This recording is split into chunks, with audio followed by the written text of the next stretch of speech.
Where I think teaching Mtauranga Māori as part of the science curriculum is valuable is not to teach that kawairunga, that upper jawbone aspects of Māori knowledge, because there is no scientific basis for it. But there are some parts of Mtauranga Māori that are absolutely knowledge generated consistent with the scientific method, but codified and explained according to that Māori worldview.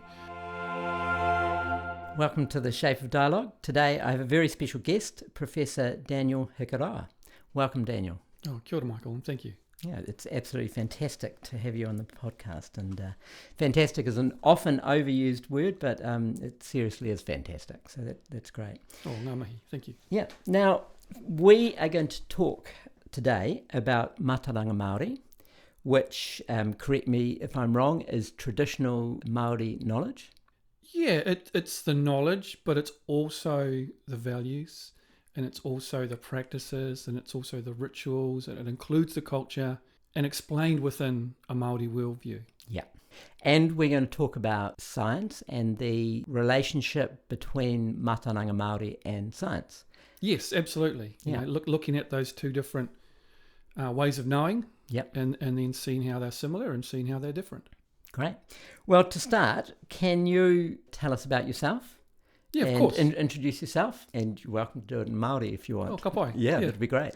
Oh, kia ora koutou katoa, e whakarongo mai nei, e rongo i te podcast. He mokopuna tēnei a Ngāti Maniapoto, Waikato Tainui, a Ngāti Whanaunga. So I'm a grandchild of Ngāti Maniapoto, Waikato Tainui and Ngāti Whanaunga. And so Ngāti Maniapoto is from the King Country, Waikato Tainui more around the Hamilton area, and Ngāti Whanaunga from across in the Waikato area.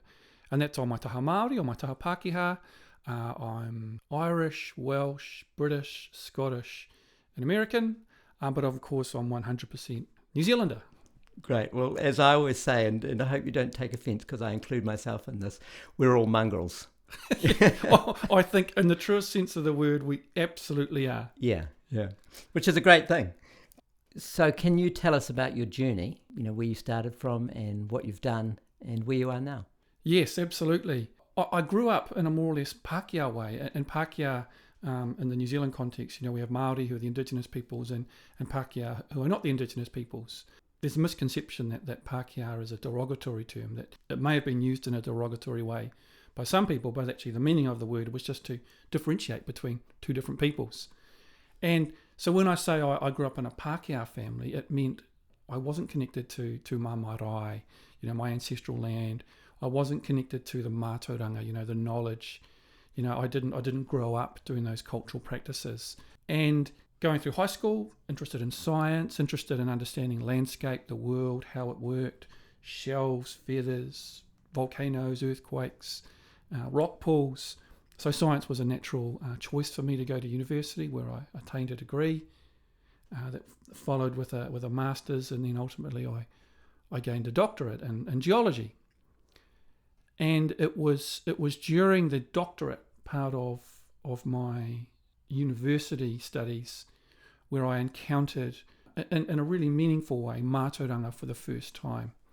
And that was because I was invited to teach at Te Whare Wānanga o Awanuiarangi, which is a Māori university based in the town of Whakatane. And I was invited to teach geology, Stage 1 geology, and invited to teach Stage 2 coastal geomorphology and management, how the coast reacts and shifts and how we might manage those things. And I was also teaching those things at the University of Auckland at the time, but the difference was that in Whakatane, in the wānanga down there, the House of Learning, I was encouraged to include the Mātauranga. And I have to admit, when I was given this license, given this encouragement, I really didn't know what that meant. I really didn't know what that might look like. And I was extremely privileged and lucky to be around some amazing scholars and academics who guided me and took me under their wing and were willing to share with me and show me what Mātauranga might look like relative to those science topics that I was effectively teaching. And it was through those interactions that I began to understand that there's more than one way of knowing the world. There's more than one way of looking at how things happen and how they work, and ultimately the explanations for those things. And what I began to discover was that whether it was Mātauranga or Mtauranga Mori or science, both of those were ultimately based on observations of what happens, the empirical. And then it was about interpretations around what caused this and how this might relate to that. An example might be you have a volcano out of which the side is what we might call a parasitic cone, something that's growing out of it to the side. And so from a formation sense, the parent volcano had to be there first in order for the offspring, the child volcano, to grow out secondarily. Now, the geologist in me would use technical terms to describe that.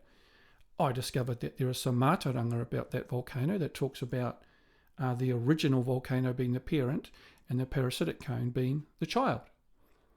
Now, the scientist in me says, well, of course, those aren't humans. That can't be, a parent or a child.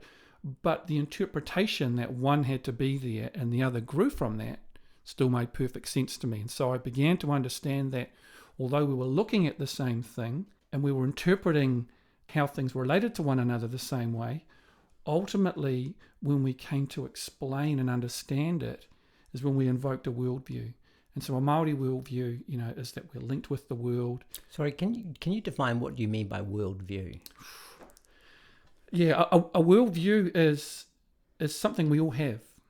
It's the prism we look through. It's the prism we look through, and it tells us what is real, what is possible, what is impossible. An example: for a while, the world was flat. And I thought it still was. Oh, gracious! Yeah, and so that was the truth. That was real. Since then, observations, we've learned we can see things and we can see from space. And we say, actually, that's not true anymore. And we scoff at that now because that couldn't be possible. But for a time, that was real. And we all have a worldview, and there is quite a dominant one. And it's so dominant that it becomes kind of invisible. An indigenous worldview is that we're connected with the world and we came from the world. And that's the lens through which, many indigenous peoples make sense of the world. What's really interesting nowadays is that it's exciting times because someone like me, I can kind of say, oh, wow, I can kind of look at it through that worldview, or I can look at it through that worldview. And I see no contest between those because I don't try and say one has to be right and the other has to be wrong. I say, actually, these can be competing ideas that I can hold simultaneously. I had an experience recently where I realised the power of our worldview. And if you mean when you say the Māori? Or of anyone's worldview. Oh, okay. Yeah. If you've ever found yourself saying, I couldn't believe my eyes, it's probably not because your eyes aren't working or they're broken. It's because what your eyes are seeing doesn't reconcile with what your brain, with what your worldview tells you can be real. My experience was I had a group of students. They'd come to New Zealand from the States. We were doing some field work down in a national park. It was a beautiful, crystal clear night. I said, let's go and look at the stars. Let's go and look for the different constellations. Let's go and look for satellites. Something I've been doing my entire life. And they said, oh, okay, this will be great. What do satellites look like? Oh, they look just like stars, only they move across the night sky. And some of the eager ones made their way out. And as I was walking my way up more slowly in conversation with some of the topics we've been covering earlier, I heard a student say, hey, there's one, and another, and another, and another, and another, and another. And I was already thinking in my mind, in all my years of spotting satellites, I've never seen that many all at once. And I came out, and sure enough, there were more than 20 satellites, all moving across the night sky in a beautiful line at the same spacing, at the same speed. And I can tell you, for a few seconds, I could not believe my eyes. And it's not because my eyes weren't working, it's because what I was seeing didn't equate with what I believed to be real. I had the same experience. It's Elon Musk's Skylink, isn't it? Yeah, it was Elon Musk's SpaceX. It was totally bizarre. It was bizarre. Exactly the same experience. And I realised that is the power of our worldview, that it will force us to tell us that our eyes aren't working. Well, there's a term for it. It's cognitive dissonance. Yeah, or it's the cognitive dissonance. But it's the worldview that tells us that we're more willing to believe that our eyes aren't working. So essentially, are we constrained at specific times by our worldview? You could view it that way. I would pitch it more of our worldview exerts a power on us about what we believe to be real. Once we're aware that we have a worldview and the power it has over us, I was easily able to say, no, there must be a rational explanation. And I have to admit, Google did play a hand in that, of course. But some of my students were very fearful. They jumped to all sorts of ideas of what it could or might be. And it was simply because it was not in their idea of what could be possible. This is actually a really great way to start the conversation. Yeah. With this exact example, partly because we both experienced it. Would have been at exactly the same time. Yep. But it really does get to the heart of what we're talking about, or what we're going to talk about. Absolutely. Which is a combination of, to use that term, worldviews. Yep. But how do we know? How do we know what we know? How do we know what we know? And what is knowledge? And what's the pathway to knowledge? But so that's a brilliant start. Thank you, Dan. That's great. But can we just go back a step, and can you define Mtauranga Mori? Can I do it the reverse way? Okay. Can we start with science? Oh, great. Okay. Okay, Dan, what is science? And I'm going to draw from a piece that my colleague and good friend and I wrote for the conversation, Emily Park, and we were asking the question, what is science? And common responses to that are things like looking for causal explanations, thinking about reproducibility, about replicability, about controlled experiments, about hypothesis testing or falsification. And those are kind of the most common ones that come up. It's definitely not an exhaustive list. And all of these point to the important aspects of science. So all have been proposed as ways of defining it. But I don't think there's no single simple answer to the question, what is science? This doesn't mean, however, that people can characterise science however they want. Far from it. Our point instead is that questions like, what is science, or is Mtauranga science, could be asking about any number of different ideas and different aspects. So we posit that ambiguous statements are poor starting points for careful, constructive debates. No one would argue with that. And we see people talking past each other in discussions of Mtauranga and science. These discussions could benefit, we felt, from more careful articulation of the concept at stake. And so we'll start with science. And we ask what something is. We often want to go for a definition of that thing. And even I've done that. And that's natural. That's the scientist in me that wants to say, let's define this thing, because then it makes it crystal clear and then we can start moving forward. But whereas some concepts are pretty easily defined, an electron, plate tectonics, uncle, friend, some aren't easily defined. What is art? What is life? And we include in that, what is science? And so when we ask a question about a hard to define concept like what is art or what is life, dictionary definitions aren't really much use, because what we're after is an understanding of the range of conceptual work the term does for us. And all of us will have different worldviews, and all of us will have different experiences with it. So when we ask what is science, what are we actually asking? One way to answer it is to list methodologies that many or most scientists use, such as testing hypotheses or conducting controlled experiments, gathering empirical evidence. Another way to answer is to point out a list of goals and values. And I'll argue here that despite the myth of a value-free ideal, values are a part of science that many or most scientists strive for. These include reproducibility, empirical accuracy, or reliable causal knowledge. Can I just butt in rudely? Yeah. Values are at the core of science. Values. So I completely agree. Yeah. It's science is a completely value-laden endeavour. I couldn't agree more. And that's where, when I reflect on my training as a scientist, I was taught that wasn't the case. And I've had to come to learn that through experiencing, and mainly come to learn that through exploring the similarities and the differences between Mātauranga Māori and science. Because for Mātauranga, we're quite clear that values are a key part of it. And there is some good, robust debate on that. But I think... So I think often there's, people who are less enamoured with science often point to science as valueless. Yeah. And then they'll point to, say, for an example, just an indigenous, knowledge system that is steeped in value, or religion, which is steeped in values. But it couldn't be more untrue. Science is about valuing truth, honesty, humility. I mean, there's a long list. You probably know more than me. Yeah, well, and the truth is an interesting thing as well. We'll get to the what is the truth. But yes, and so values are a key part of it.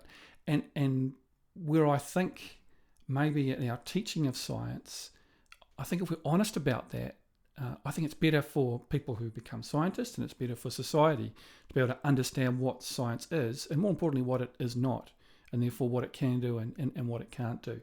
Another approach of kind of approaching the question or trying to answer the question, what is science, shifts away from listing science as characteristic hallmarks and points to its status. Here we might answer the question, what is science, by saying something like, well, science represents our best empirical knowledge of how the natural world works.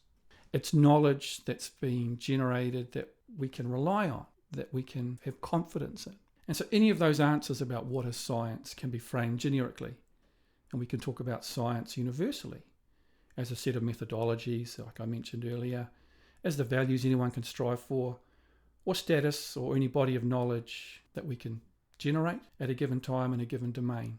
A definition that I worked on and was my understanding of science for many years as science is a method for generating knowledge, and all of the knowledge generated using that method.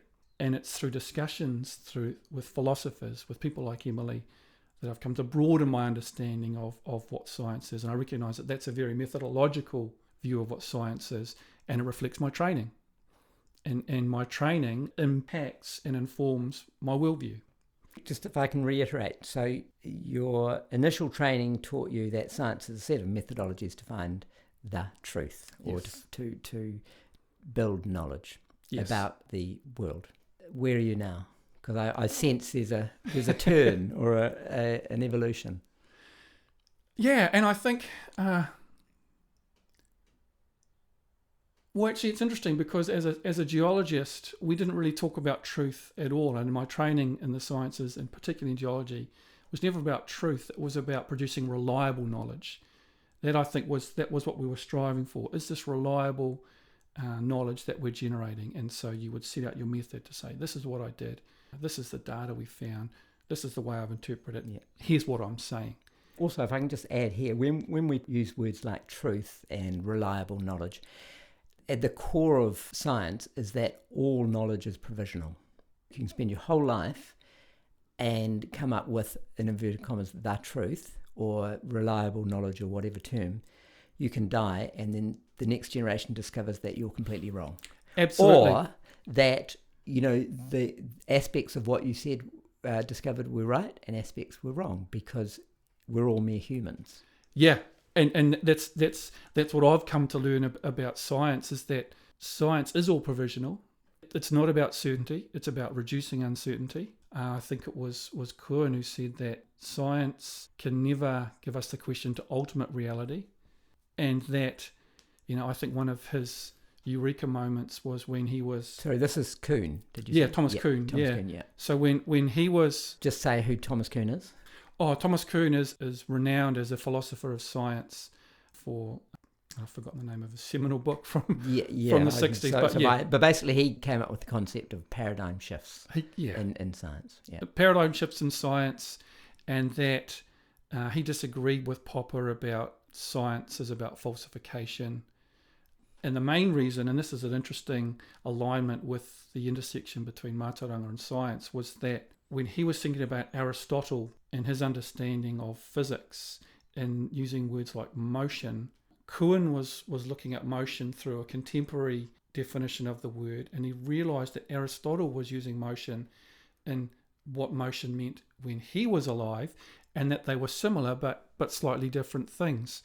And so that was his kind of eureka moment. He says, we're talking about the same thing, we're describing the same phenomena, but it's based on different notions of what is real for both of us. So accordingly, neither of us is wrong.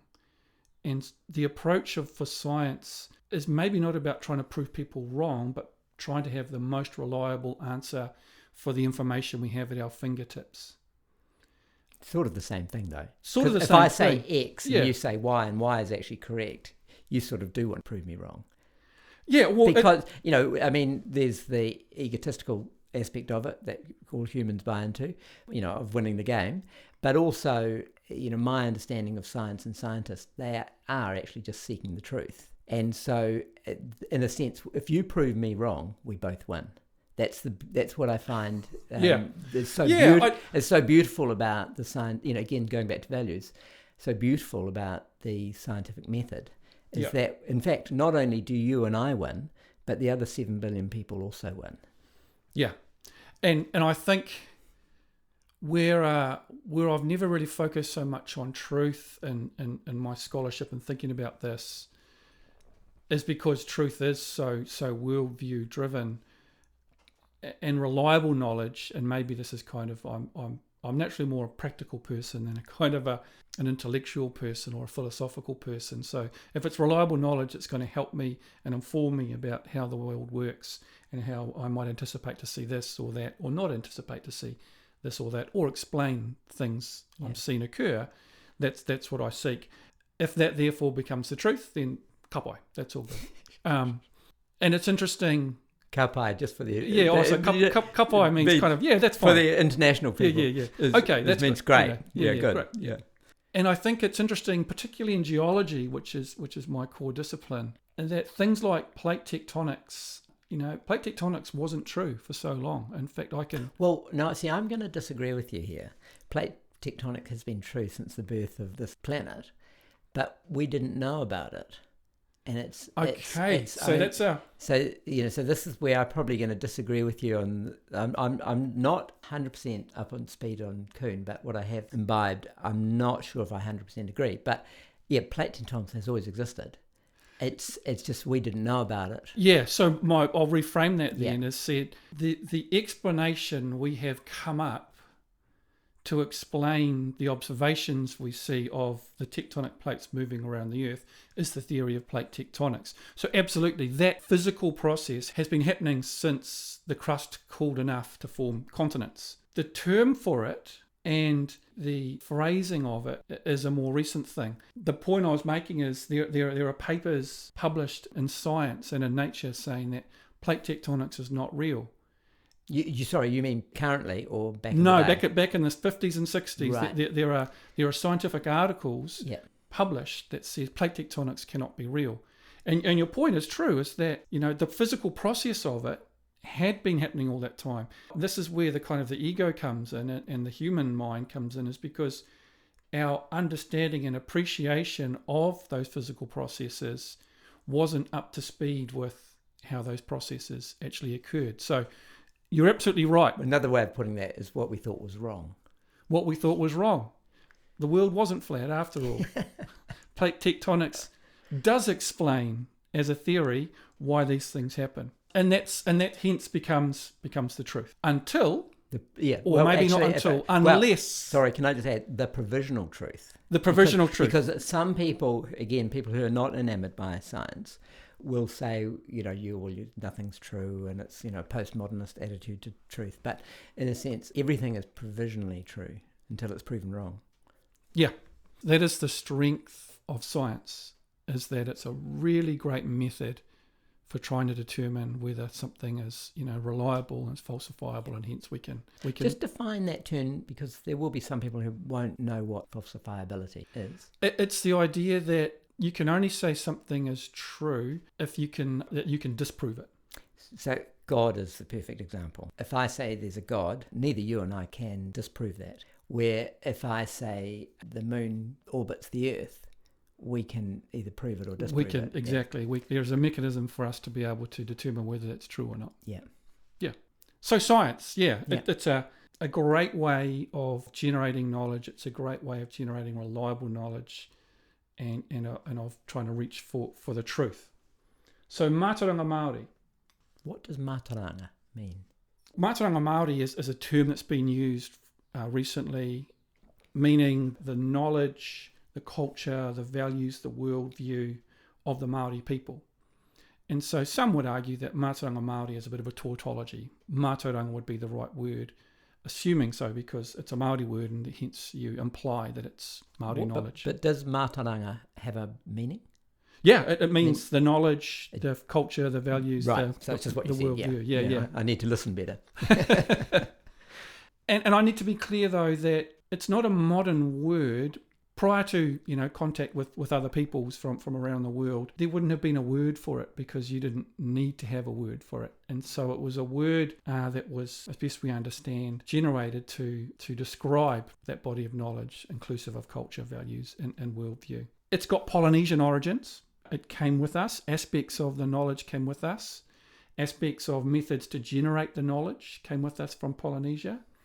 And then it further grew and developed here in Aotearoa, New Zealand. And so, often people will just say Mātauranga Māori is Māori knowledge, but that's inadequate, because it's really important that it's knowledge understood within that Māori worldview. And hence ideas of what's true and what's real and what's possible will be different. Say that again. What's true? What's true and what's real and what's possible will be different. Well, could be different from a different worldview. Okay. So you don't sound convinced. Well, I see. I'm a humanist. Yep. So I obviously some people are Māori, some people are European, but to me that's sort of like the clothes you've got on. If you strip that off, we're all humans. Sure. I suppose what I'm saying is. So I just sort of, this is what I'm finding perplexing. Okay. So let me try and let me expand a bit further. A Māori worldview says that we all come from the primal parents, Rangi and Papa, Rangi Nui, Sky Father, Papa Tuanuku, Earth Mother, and from their offspring spring everything we see in the world around us. And humans were created as part of that genealogy, as part of that whakapapa, is what we would say. And hence, it's a kinship-based relationship with everything we have in the world. Now, I need to follow that up quickly by saying, I'm not asking you to believe that we're connected to Rangi and Papa and everything around us, but I'm asking you to believe that some people believe that they were connected to Rangi and Papa and the trees and the mountains and the rivers and the forests. And so that body of knowledge reflects that worldview. Yes.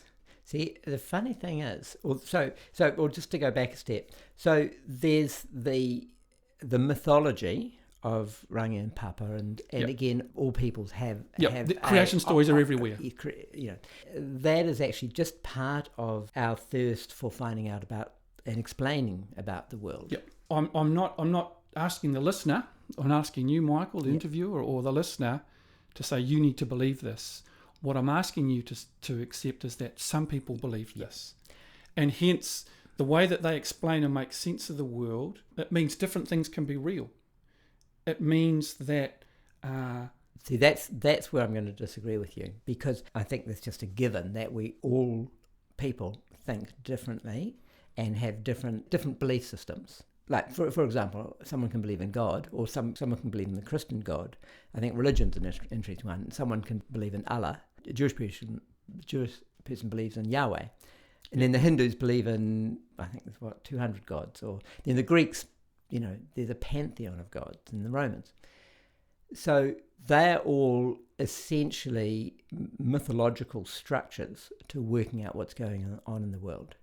And again, just to be really clear, I'm not trying to be pejorative. No, you're not saying one's true and the others are not. Of course not. But in a sense, if you look at it from a really positive perspective, it's unbelievable feat of imagination to come up with those things. Cows haven't done that yet. Dogs haven't come up with Zeus and Rangi and all those sorts of things.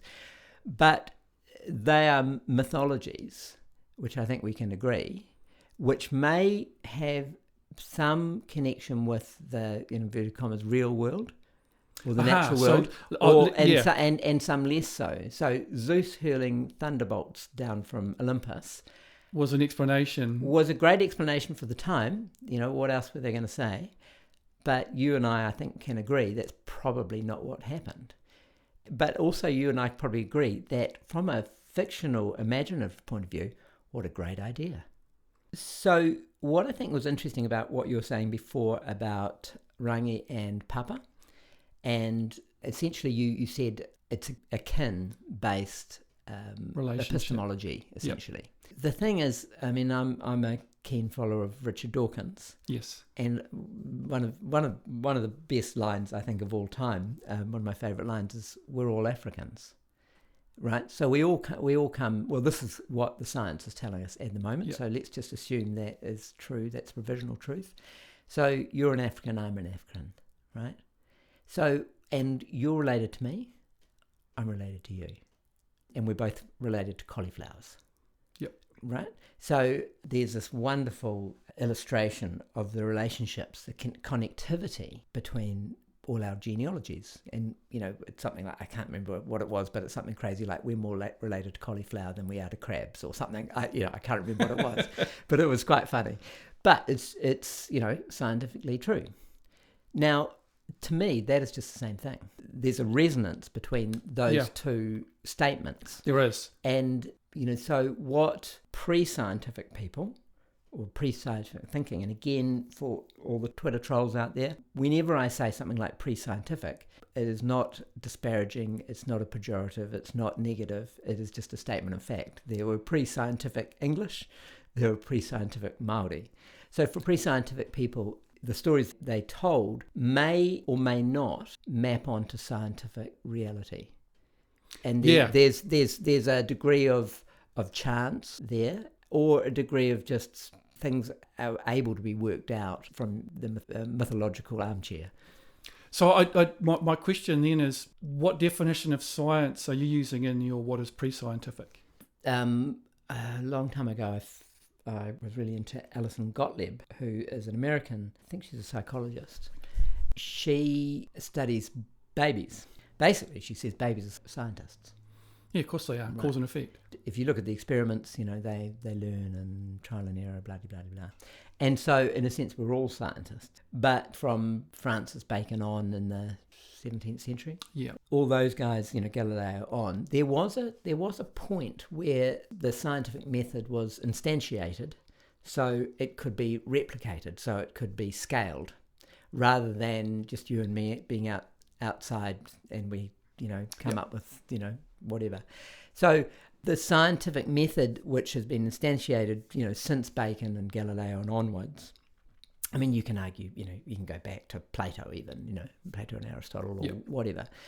But at some point, when you, put it this way, when you go to university, well, when you went to university and studied science, it was different when Aristotle did it. And it's much better. So if Aristotle came back now, we'd all laugh at him, even though at the time he was the greatest thing on earth. Yeah, he was the man. So that's what I see as the important distinction. Right. And it's the orders of magnitude. And again, for all the Twitter trolls out there, as much as I love you, this is not pejorative. You can't accuse the Stone Age Britons for being idiots because they didn't know about the scientific method. So, does that give you enough? I think what you're saying is it's pre-scientific is penny-contemporaneous with pre-enlightenment, roughly. Yes, just explain what the Enlightenment, because it's shocking how many people don't know what that is. Well, the Enlightenment was when Descartes, in particular, and others, though, they really picked up, Francis Bacon's idea of nature-culture split, of, the great chain of being, and that, I think, therefore I am, was the ego came into being. And so that was some of the key ideas that came in the Enlightenment. Because interestingly, at that same time, there were some other thinkers, von Humboldt, Goethe, Gauss, and others, who had an idea of the world that was more in that connected way, more in that kinship connected way, that everything was the web of life, the cosmos was all interconnected. And for whatever reason, the order of things approach that Michel Foucault and others put forward became the dominant paradigm. I don't know about the order of things. The order of things is a term that Foucault came up with, where everything could be organised and neat, and it was based on that great chain of being with God at the top, and then kings and people, and then with other things down beneath it. So the order of things in the great chain of being is the same thing? It's the same type of thinking. Linear, in a sense. Linear. Connected, so linear and hierarchical. Hierarchical. So Linnaean classification, would be a natural consequence of... Yeah. And for anyone who doesn't know what Linnaean, it's not to do with linear. Yeah. Yeah. Linnaeus, and basically when you think scientific names of things, you categorise things like similar to the Dewey system in the library. Exactly. In libraries. And it's not that, and this is where I'll draw from scholarship of my dear friend and colleague, Dame Anne Selman. She says that thinkers like Humboldt and Gauss and Goethe, their thinking was an order of relations. So it was how things related to one another, and that was how you frame things up. That has more similarities with an indigenous view of that kinship network of being. The Enlightenment was when a certain direction was a path was set, and we've followed. But what's interesting nowadays is that some of those ideas that were around at the time are now beginning to link in and loop up with these indigenous ways. And there's a really key point here I want to dive into Mātauranga and some of the different aspects of Mātauranga. We have this understanding of the jawbone and the jaw being really important for knowledge, because without any written word, it was the spoken word where a lot of knowledge was passed on. And so we have Te Kawairaro, the lower jawbone, and Te Kawairunga, the upper jawbone. And the upper jawbone is the celestial knowledge. The upper jawbone is the stuff where you just kind of have to take my word for it. Rangi, papa, tane, tangaroa, those things. The lower jawbone, and this is where it comes into the what's... And so I'll pause there. The upper jawbone knowledge, that would be where Mātauranga is different from science. Rangi, papa, whakapapa. Mythology? Mythology? Yeah, in a sense, in the sense that it's a story form of trying to make sense of the world, not necessarily drawing from an empirical base, an observational base. Whereas Te Kawairaro, the lower jawbone, that's very much the empirical. That's the observational data. That's the hypotheses tested. So in that regard, and that's why I was interested in your pre-scientific point earlier, is that, and I've published this, that there are aspects of Mtauranga Māori, not all of it, aspects of it, that, despite being developed independent of any knowledge of science or anything, is knowledge developed using the scientific method and can be just as accurate and just as precise and just as rigorous and reliable as science. Effectively, it's observe, make a hypothesis, test the hypothesis. Now, it was using a scientific it methodology. was using the method of science. Yeah, the scientific methodology without knowing they were using the scientific methodology in that sense. They hadn't instantiated it in the culture. And this is a question. Yes. Not a statement. Or maybe they had. But, but again, going back to, what I was saying about Alison Gottlieb's work, I think that's how you say her name. Yeah. It's in our genes. This absolutely, reasoned thinking is in our genes. And, we have to make a living in life, and we have to make a living in the real world, whether we're doing it in a modern environment or a pre-modern environment. And you can't just make everything up. No. So it's very important that you develop a fishhook that works, rather than just like a fishhook, pretend fishhook, or that doesn't work. And and the fishhook is a really good one, actually. So sorry, does this not get into sort of the evolutionary structure? If we're both back in New Zealand 500 years ago, I make a canoe, you make a canoe. I suck at making canoes. I die in my canoe. You come back, and so everyone makes your canoe. That's just the evolutionary. There has to be an element evolutionary of that process. Yeah, the trial and error, but then they're using some knowledge and expertise that's both observed and learnt, but also observed and experienced, but also learnt and taught and passed down. Yes. And ultimately, that led to the creation of the Waka Horua, the double-hulled ocean-going canoe that enabled Polynesians to navigate the entire Pacific Ocean. Yeah. In a feat that Jared Diamond says is the single greatest feat of humankind to date. Well, I'm still working out which is more impressive, what the Polynesians did or what the Americans did and the Soviets did getting to the moon. Do you know what I mean? I mean, it's almost on a par. On the face of it, going to the moon is incredible. And on the face of it, it's sort of more incredible than getting in some canoes. But they went to the moon with computers and slide rules. where the Polynesians found every tiny rock in the Pacific Exactly. without any modern technological Without any modern technology advantage. at all. And it was It their is innovation was astounding. the Waka Horua, which was the craft that enabled them to sail really well upwind and then, and then come back. But from as a sailor, I know how hard that is in a modern boat. The modern Waka Horua, when they have been sailing around the Pacific, for insurance purposes, they have to say, this is the route we're going to take. And they navigate purely using the stars and all these other traditional, using the human body as the instrument by which you navigate. And when you map out their GPS tracks, it is literally right on line for it. And right on line for what? Right for when they will say to the insurance company, this is the course that we're looking to take. And sorry, you're talking about the modern, my apologies, yes. The reenactment. The Renaissance. The reenactment. So they basically, modern people have reenacted these journeys. Am I correct? Yes. Yep. And they've been all around in the Pacific. So when they get insurance. And so to get insurance. So it wasn't the Polynesians 1,000 years ago going to AMI getting insurance. I mixed up those things here. And so the ability to navigate and keep to a charted course is extraordinary. Because actually, as a sailor, it's mind-blowing. It is. The jawbone and the hook analogy that you mentioned. So when you don't have a written knowledge system, story becomes an important mechanism for packaging important knowledge. Data compression. Or what we call codification.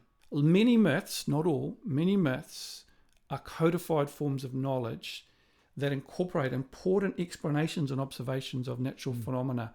And Maui, the demigod Maui, his job was to ensure that knowledge would be passed down through generation, through generation, through generation. And when he fished up the North Island of New Zealand, using the lower jawbone.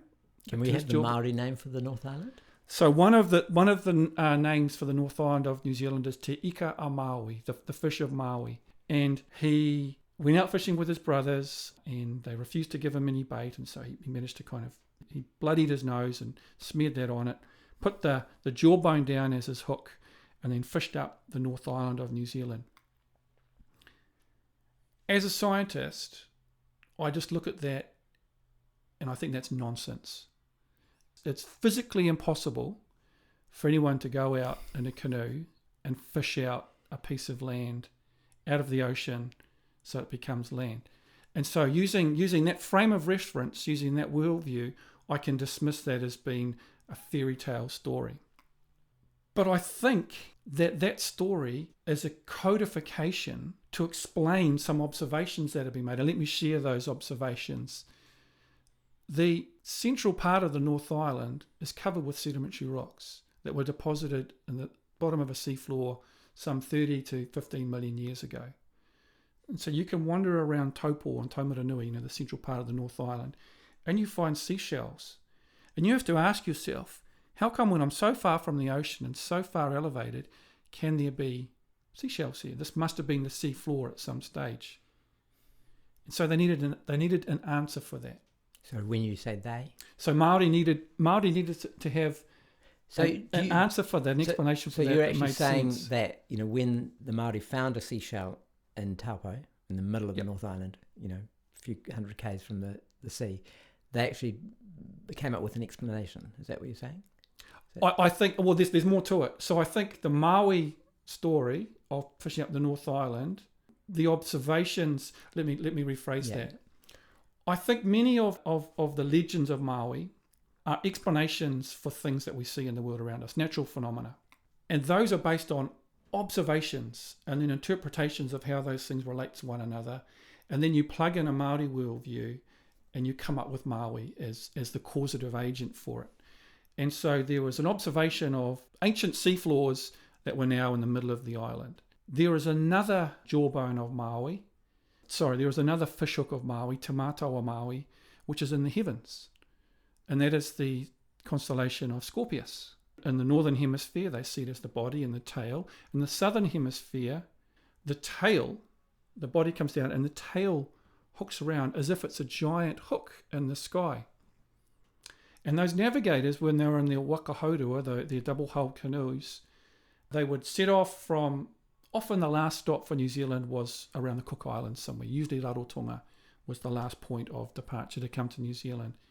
And as you sailed across the ocean, first the shank of the Hook of Maui would appear, and as you got closer and closer, all of the hook appeared, and then it pulled the island out of the water. And so when we view the legend of Maui fishing the island out of the water, we can say, wow, that's actually an explanation for what you actually see when you sail over the horizon, where it looks as if that hook literally fishes the land out of the ocean. And it's an explanation for why we see those ancient seafloors right in the middle of the land. And so as a scientist, I can say I don't see Maui as a causative agent for that to happen.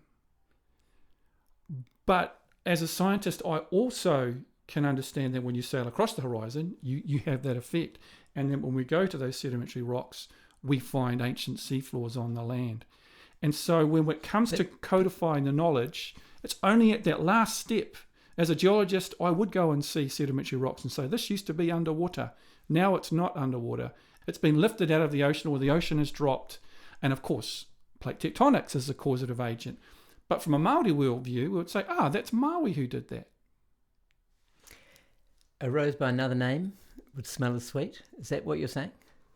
What I think is, the scientist in me would see the same thing as my ancestors saw. The scientist in me would evoke plate tectonics to explain why the land has come up. But my ancestors didn't know about plate tectonics. They knew about Maui. And that explained it according to that worldview about what was real and what wasn't real. The more intrigue, the more beauty any story has, the more likely you are to remember it. And so that, I think, is part of the genius of the Maui myth complex, is because people remember them because of the intrigue. Where I think, if I was to say what science lies in that particular Maui story, it would be the observation of the sedimentary rocks, and it would be the observation that as you sail over the horizon. But at that point, significant poetic license, but consistent with that worldview is invoked to ensure that that information is passed on. Another Maui story pertains to him seeking fire from the fire goddess, Mahuika. And, she has the fire in her fingernails, and sometimes it's in her toenails as well. And he goes, but he wanted to seek the ultimate, where did fire ultimately come from? And so he took the fingernails, and then because he was mischief and curious, he would extinguish it and go back and say, I need another. And finally, she had one fingernail of fire left, and she realized she'd been tricked. So she threw it after him. And Maui raced away, and he wasn't going fast enough, and the fire was chasing him, and so he changed himself into a hawk because he was a shapeshifter.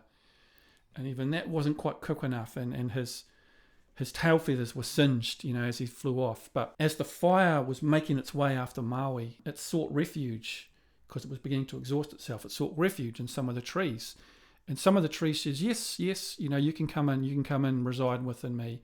Another tree says, no, we don't want you to reside within me.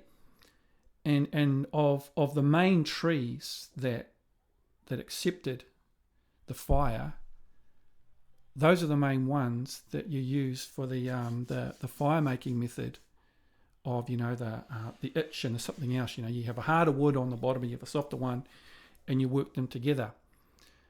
And when I think about the science that lies within that story, it's an observation that there are some trees that are much better suited to work together to make fire than other trees. And so the ones that accepted the fire would be the ones you'd start with to try and make it. And the other ones would be ones, well, you may get fire eventually, but it's a bit more futile. You might as well stick with these ones. Yeah. Just going back to what you said before, we talked about data compression and a non-writing culture. Yes. Stories are a way of passing very important knowledge down. Exactly. And we're narrative animals.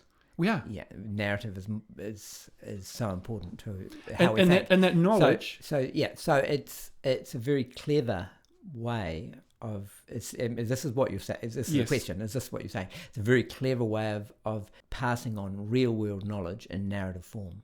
Absolutely. Yeah. Absolutely. One thing we haven't truly got is exactly what is Mātauranga Māori. You've talked about the gods and the mythology and the relationship as you see it between the mythology and the real world. Yeah. What else is Mtauranga Mori? Mtauranga Mori is expressed in carving. It's expressed so essentially in art. In in an art form, you know, in both, but it's not just, you know, there's, when we think about carving, there is the Mātauranga that the carver is a skilled exponent of the art of carving. But then there is what they are carving. What are they carving into the wood? And that is Mātauranga that they will be carving into it. And when we think about, of course, in Aotearoa, New Zealand, we think a very traditional Māori view is the marae. And a beautiful carved wharenui or the whare moi. Just explain for the foreign listeners what a marae is. A marae is one of our oldest institutions. It's a place which people connect through genealogy, through their whakapapa, and it usually comprises a main meeting house that's used for meetings during the day and sleeping at night, a cooking place where you keep your cooking and your meeting and talking separate, and then an ablutions block. Some of them have an urupa, a funeral or cemetery site on the thing, but it's a very Māori kind of place. Yeah. For a European, equivalent would be a small village. Equivalent would be a small village. For an American, a longhouse might be a similar kind of place there. And so that's often where, you know, New Zealanders will see or encounter carving. And so when they carve those, the wharenui is the actual, although it's a structure, it's conceptualized as the embodiment of an ancestor.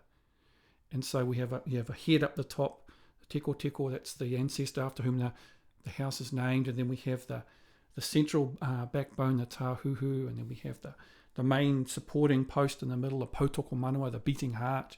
Then we have the ribs. And so the carving is, you know, you're carving your ancestor, so that's part of the knowledge.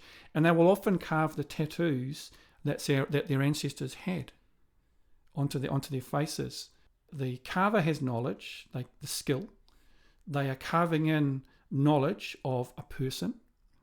And then it's about the choice of wood that they would use, because some exterior timbers are better suited for carving and are more durable to the elements than others. And similarly, for the structural components of the house, you would select a species of tree. A type of tree would be better for that purpose than another one. But even then, it can get more technical. You might seek a tree that lived on the windward side of a hill, because as it grew, it was constantly having to lean into wind. And so it has built in a tension, a strength to it, and what engineers would call pre-stress or pre-tension. And so you would select that particular tree. So it wasn't just the species of tree, it was a particular tree that had grown and had built into it that component of pre-stress or pre-tension. And these are other examples of how Mātauranga Māori can manifest itself. And then using the same example of the marae, you know, when you invest that much time and energy into building and infrastructure, if you will, you want to make sure it's out of harm's way. And so if you know that this place is prone to landslides, or there might be frequent earthquakes, or that stream over there might flood from time to time, you would build your marae in an area that was safest and out of harm's way with all of those. And so there is a particular type of knowledge called pūrākau, which is the story form of which the Māori stories are an example. And they comprise knowledge that, you know, it's generated using methods and techniques developed independent from other systems, but is generated using the scientific method, but explained according to that Māori worldview.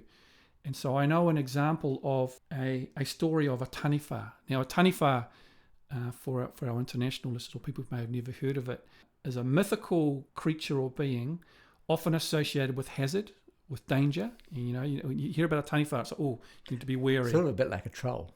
sort of exactly like a The troll. troll under the bridge. A troll under the bridge. And there's a pūrākau of a taniwha that I actually published in a 2017 Journal of the Royal Society article where I talk about, Mātauranga Māori and how it's similar and different to science.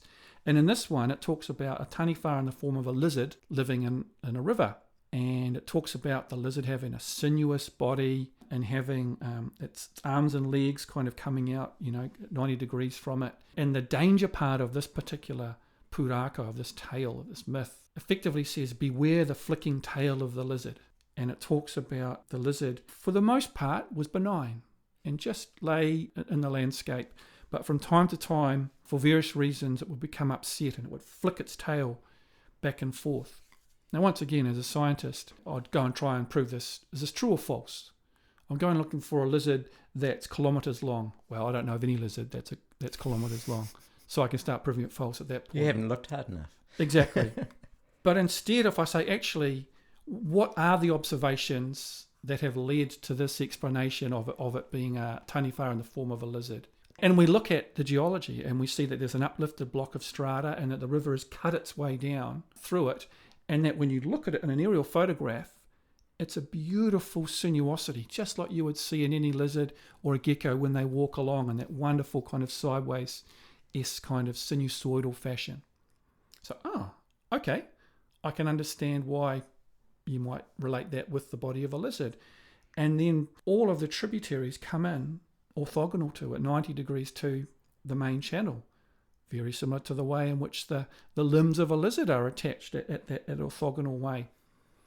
And then when we investigated using aerial photography and looking at the really finely detailed landscape where the stream came out of the uplifted strata and onto the unconfined plains, it was no longer constrained in its tight channel.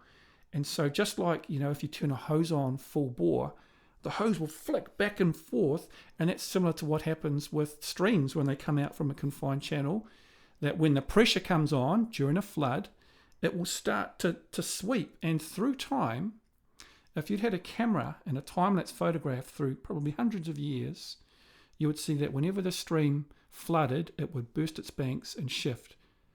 And through time, and if you sped that up, it was as if it was the flicking tail of a lizard. And so when I look at that as a scientist and as a geomorphologist, someone who understands and looks at the processes of how land shape changes through time, I can say this is actually really accurate. It accurately describes the channel, it accurately describes the tributaries, and it accurately describes the behaviour of the lower part of the river through time when it floods. And so as a geomorphologist, I would then, use the more technical terms to describe what's happening. But for Māori, they used a lizard.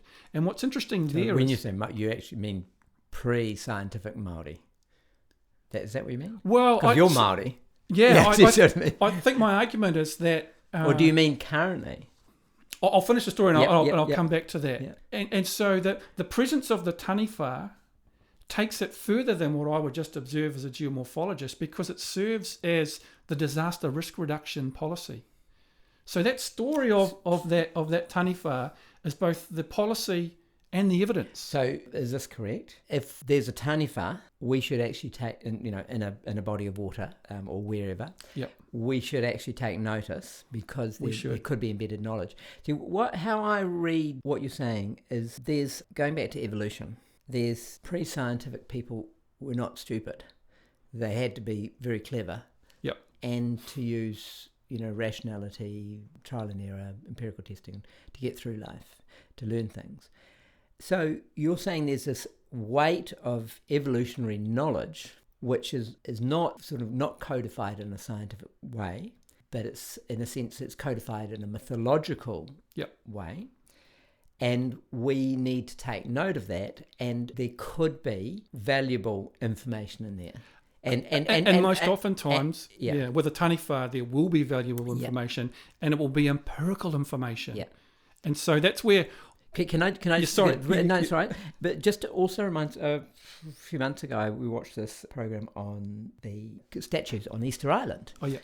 very similar thing. This, local sage said to the scientists who were trying to work out how they moved the statues, said the statues walked. Now, when you first heard that, you thought, well, that's a really beautiful story. Yeah. It's a beautiful myth. But it's nonsensical. Statues, you can see from a mythologically based thinking, the statues walked. They got up on their hind feet. I mean, that's a great way to move them, right? Well, actually, they tried it and they got ropes. I've moved furniture. If there's one person, it's just me, and there's a big structure, I walk it. And that's what they did. They made a statue, and it was actually quite interesting. Am I right? That's essentially what you're saying. Yeah, and that the taniwha is a codification of the knowledge, but that there is an empirical, for most taniwha, not all, but for most taniwha, there will be an empirical observation database that has led to that particular taniwha being manifest in that particular place. And so therefore, if you hear about one, you'll say, oh, talk to me about it. How does it manifest itself? Does it just live here? Does it live in other places? And of course, we heard about the one near where they were building State Highway 1 down by Meremere. Karutahi was the name of this particular taniwha. And the people building the motorway at the time, I might have been the New Zealand Transport Authority. Anyway, they were building the motorway, and they had a path, direct route. The local people said, we wouldn't build the motorway there. Why not? Well, that's one of the layers of Karutahi. And he's got a few of them along the river, but that's one of them. And the first I heard about it was this piece in the media saying mythical creature costs taxpayers millions of dollars, and it talks about how the local taniwha and so the engineers they altered the course, not by much. There's not much of an alteration of the course, but it was altered. Less than a year and a half after the motorway was opened, a massive flood just roars in and just completely wrecks and wreaks havoc where the original path of the motorway was supposed to go. And I can just imagine, some of the local people saying, Karutahi. Yeah. And then you can imagine... Told you so. Yeah, the engineers saying, why didn't you tell us it was a flood risk? And they said, well, that's not how we understand it. We codify it. Well, it's not how they articulate it. It's not how they articulate it. I sort of agree that could be lots, we've touched on this, could be lots of information that's relevant. But, there'll be lots of taniwhas out there that, again, this is a question, not a statement. There'll be lots of taniwhas out there that don't, or are not tied to a floodplain or whatever. Do you see what I mean? What's the, maybe a better way of putting it, what's the degree of accuracy? So the skeptical, I'm a very skeptical thinker. Yep. So what's the degree of accuracy? Is everywhere there's a taniwha, it's actually going to be a floodplain or whatever. So we need to go back to what is the purpose of a taniwha? It's to communicate risk. And so therefore... But sorry, I'm going to rudely interrupt. It's risk in a pre-scientific world or pre-modern world, isn't it? Because risk back then, we can put a bridge over risk now. Although a harbour's risky, so we put a bridge over it. Yeah.